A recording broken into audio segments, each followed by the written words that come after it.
What's up, guys? It's a new year, 2021. I guess this is my first video I've made since the new year.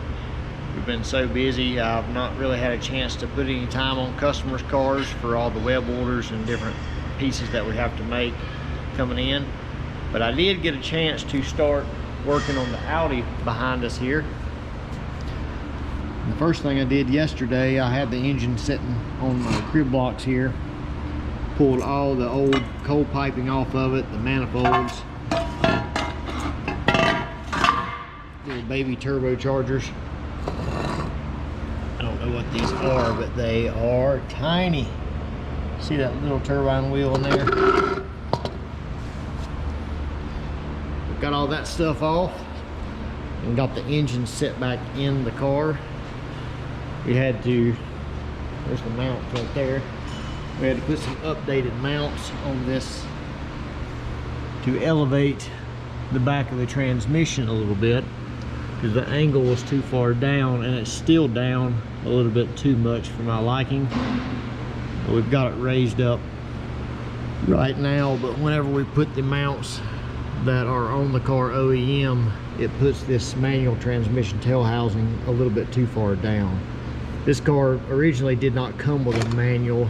I think it come with an automatic. So these are manual mounts off of some other car or something, I don't know, but they still bolt up to the transmission here. But either way, transmission hangs down a little bit.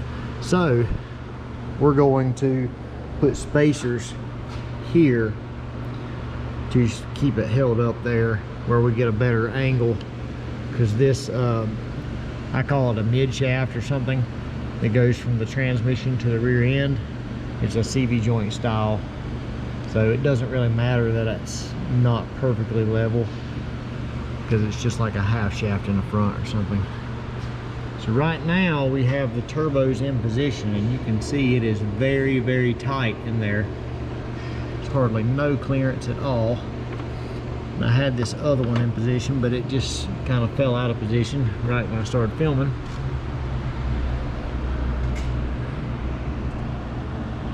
As you can see, that's where it's got to go.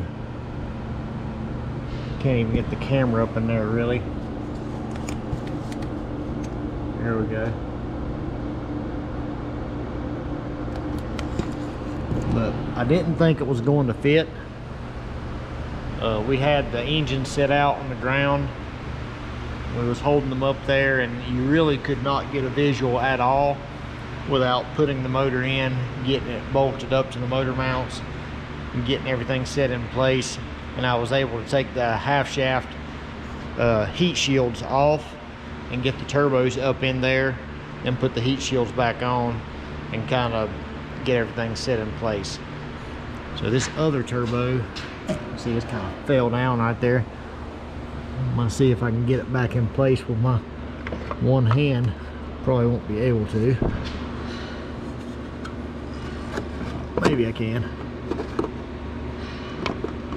Yeah. So right there, we're gonna have to trim a little bit off of this heat shield here where we can get into the turbine. But that's basically what we got. Get plenty of room for the exhaust to come down through here and connect to the OEM exhaust here. The wastegates, we're probably gonna have to put them forward of the turbo, somewhere in this area behind the oil filter and over in here, because that's where we got the most room. And the biggest challenge is gonna be tying the compressor inlet into the OEM cast inlet pipes that go through the mass air sensors and all of that. So this is definitely going to be one of our more challenging projects that we have done, but that's why they brought it here, because we're up for the challenge. So this is the update on our twin turbo Audi project. I'll make another video whenever we progress a little bit further. See y'all.